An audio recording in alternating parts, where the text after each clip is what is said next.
One of the great advantages of the 3DEXPERIENCE platform is the functionality that it offers non-CAD users to work with, modify CAD structures.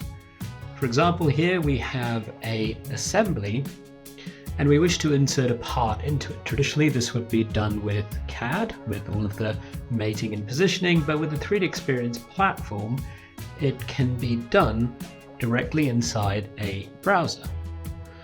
All we have to do once we've got the assembly opened in the engineering release application is choose to insert either a new product or an existing product. If we choose to insert a new product, we can also choose from templates. So we could supply our own SOLIDWORKS templates or other CAD templates as well. Let's go ahead and insert an existing product.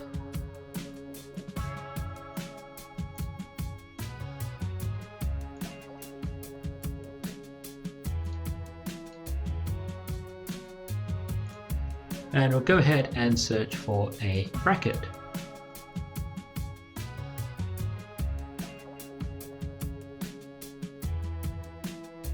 Once we've got that inserted, we can then go ahead and simply drag and drop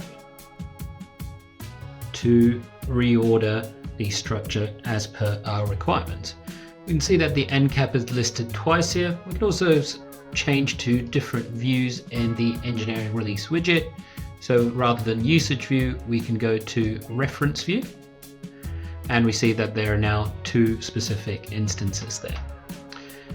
What we can also see is that the revision of the bracket that we inserted is not the latest one available. So again, the engineering release widget provides a very simple way to replace what we've got by the latest revision. It's a simple right click.